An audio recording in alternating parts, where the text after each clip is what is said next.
Mister perfect extra gold திருமணமான ஆண்களுக்கு திருப்பு முனையை ஏற்படுத்தும் ஹலாலான இயற்கை வியாகரா.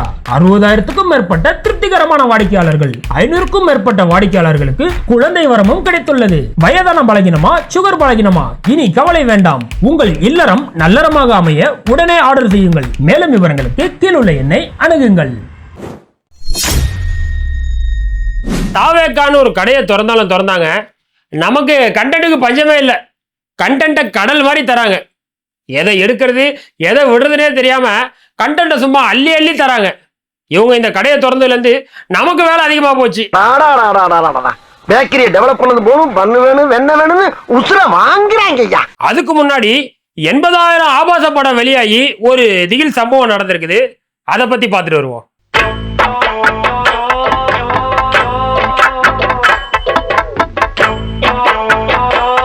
தாய்லாந்துல மிஸ் கல்ஃப் அப்படின்ற விலாவன் எம்சவாத் அப்படின்ற ஒரு பொண்ணு வந்து புத்த துறவிகளை ஏமாத்தி அவங்க கூட உறவு வச்சுக்கிட்டு 80,000 வீடியோ போட்டோக்கள்லாம் எடுத்து அவங்கள மிரட்டி கிட்டத்தட்ட 100 கோடி ரூபாய் வரைக்கும் அவங்க கிட்ட மோசடி பண்ணிருக்கு. பெரிய லம்பாடி பொம்பளையா இருப்பாங்க. அதாவது இந்த பணக்கார பசங்க, அரசியல்வாதி இவங்களெல்லாம் குறி வச்சு இந்த ஹனி டிராப் நடக்கும் இல்லையா? ஹனி டிராப்னா உனக்கு புரியுற மாதிரி சொல்லணும் அப்படின்னா நம்ம அண்ணாமலை பாஜகவுக்கு தலைவராக வந்ததுக்கு அப்புறம் பழைய பாஜக நிர்வாகிகளோட இந்த ஆடியோ பலான வீடியோக்கள்லாம் வெளிவந்து பல முக்கிய நிர்வாகிகள்லாம் இந்த ஓரம் கட்டப்பட்டாங்க இல்லையா? அதுக்கு பேர் தான் ஹனி டிராப். ஓ, நீ அப்படி வரியா? ஓகே, அது மாதிரி இந்த மிஸ் கல்ஃப் வந்து தாய்லாந்துல இருக்கக்கூடிய புத்த துறவிகளை தான் குறி வச்சிருக்கிறா. ஏன்னா தாய்லாந்தை பொறுத்த வரைக்கும் புத்த மதத்தை பின்பற்றுறவங்க வந்து 94% பேர் இருக்காங்க. அதுல இந்த புத்த பிட்சுகள், துறவிகள் இவங்க வந்து கிட்டத்தட்ட 3 லட்சம் பேர் இருக்காங்க. அதனாலதான் இந்த பொண்ணு வந்து அந்த புத்த துறவிகளை குறி வச்சிருக்கா. ஏன் அப்படின்னா நாளைக்கு இது ஏதாவது சம்பவமானா கூட அந்த புத்த துறவிகள் வெளியே போய் சொல்ல மாட்டாங்க. சொன்னா நம்ம மானம் எங்கேருந்து கப்பல் ஏறிட போகுதுன்னு சொல்லி மூடிக்கிட்டு இருப்பாங்கன்னு சொல்லி தான் இந்த பொண்ணு வந்து ஒரு செம பிளான் ஒன்று போட்டிருக்கிறான். இதுல மாட்டின அந்த புத்த துறவிகள் சாமி கிட்ட மன்னிப்பு கேட்டு சம்பவத்தில் இறங்கி இருக்கிறாங்க. சுவாமிஜி, உங்க பார்வைக்கு அப்பாலதான் எல்லாம் நடக்க போகுது. இருந்தாலும் இந்த ஒரே தடவை என்ன மன்னிச்சிருங்க.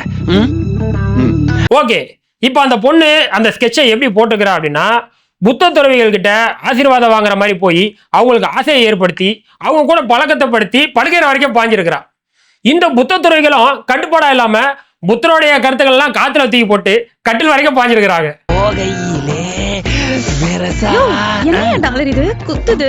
இத்தனைக்கும் இந்த புத்த துறவிகளோட விதி என்ன அப்படின்னா அவங்க வந்து திருமணம் செய்யக்கூடாது, பணம் சம்பாதிக்க கூடாது, பிச்சை எடுத்துதான் வாழணும். அதனாலதான் அவங்கள புத்த பிச்சைன்னே சொல்றாங்க.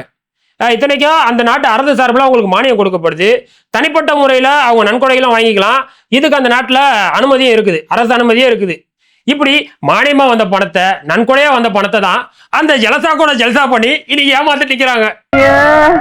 இந்த நேரத்துல இந்த பணாப்பன மனுஷன் ஜலஜா கூட போய் ஜல்சா பண்ணிக்கிட்டு இருக்காரு.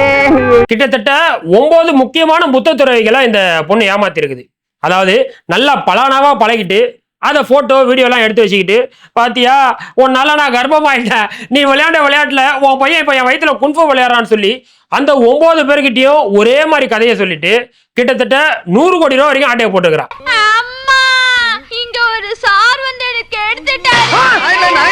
பாவம் அந்த புத்த துறவிகள் இந்த விஷயமும் வீடியோவும் வெளியே வந்தா விபரீதம் ஆயிடும் சொல்லி இவ கேட்கிற பணத்தை எல்லாம் கொடுத்துட்டு மெல்லவும் முடியாம சொல்லவும் முடியாம சிக்கி தவிச்சிருக்கிறாங்க. பாவம் அதுல ஒரே ஒரு துறவி மட்டும் மனுஷன் உண்மையா காதலிச்சுப்பான் போல.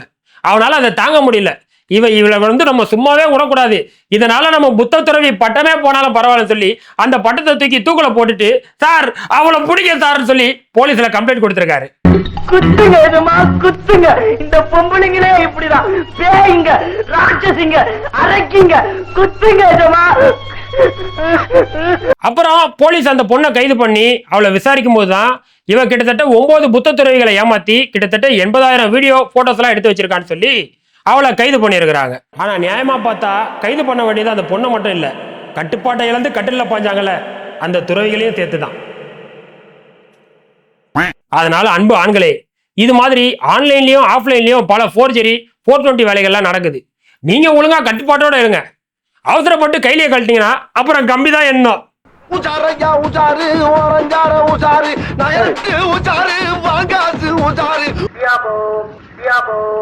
ஓகே, நெக்ஸ்ட் நம்ம தாவேகா.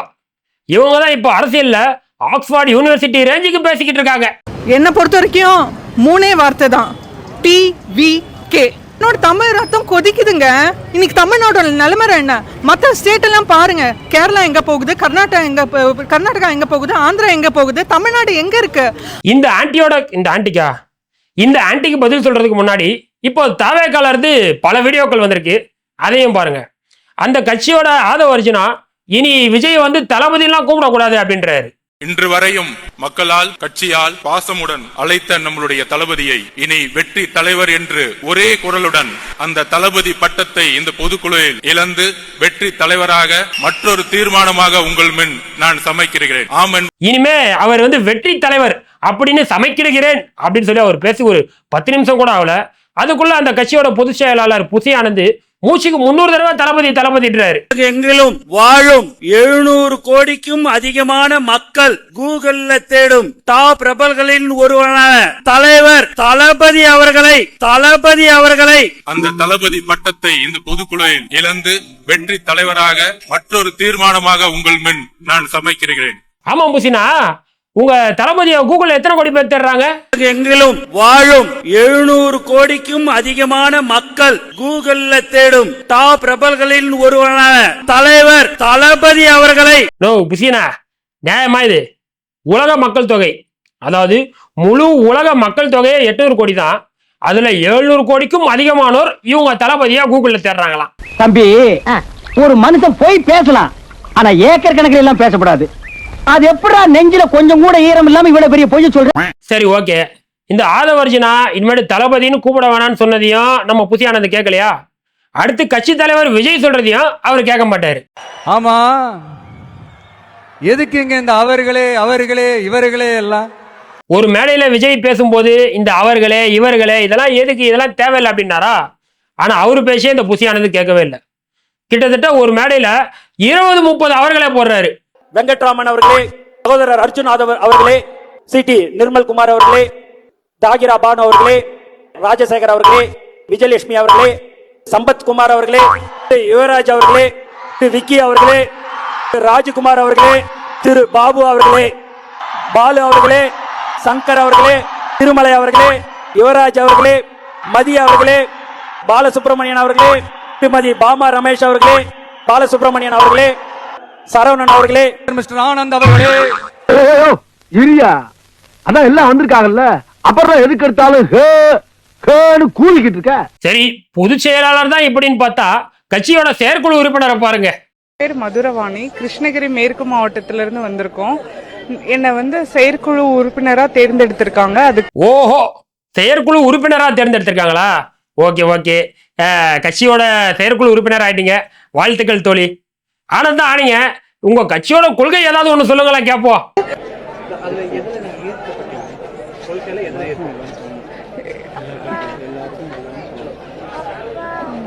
வந்து இப்ப நான் என்ன உங்கள்கிட்ட சொல்றது, தேவையில்லாத ஐடியாலாம் கொடுத்துட்டு நம்மளை இறக்கி விட்டு வெடிக்க பாக்குறானே. ஐயோ பாவம், நேத்து வரைக்கும் இந்த கில்லி, திருப்பாச்சி, சூரா, புலி, வாரிசுன்னு பேசிக்கிட்டு இருந்தவங்களை கூப்பிட்டு திடீர்னு ஏதாவது கொள்கைன்னு சொன்னோன்னா பாவம் அவங்க முழிக்க ஆரம்பிச்சுட்டாங்க. ஏன்பா பக்கத்துல நிக்கிறவரே, அந்த தோழி பாரு திருன்னு முழிக்குது, அதனால காதுல ஏதாவது குசு சொல்லு.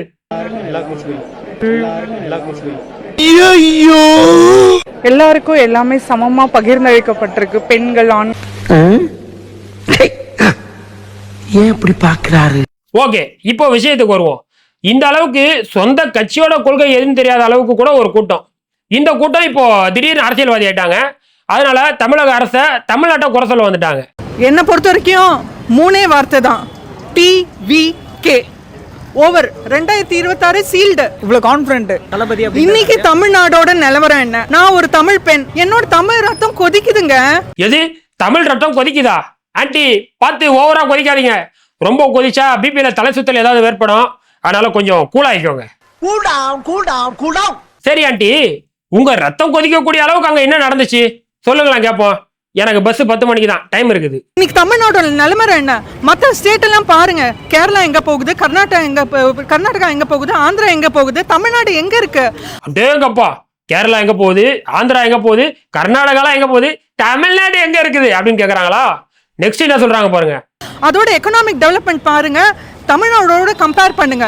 இன்னைக்கு எம்பி சீட்டு போகுது, எம்பி சீட்டை குறைக்கிறாங்கன்னு மட்டும் டீலிமிட்டேஷன் நம்ம குரல் ரைஸ் பண்றோமே, என்ன காரணம்? தமிழ்நாடு முன்னேற்றத்துல ஃபர்ஸ்ட் இருந்ததுன்னா ஏன் டீலிமிட்டேஷனை குறைக்க போறாங்க?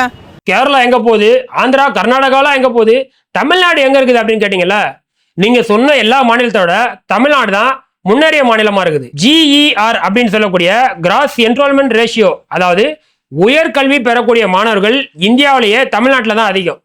நீங்க குறிப்பிடக்கூடிய கேரளாவில் கூட 41.3% தான்.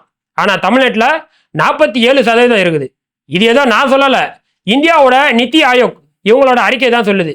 ஏன்பா தற்கொலைகளே, இதெல்லாம் படிங்க.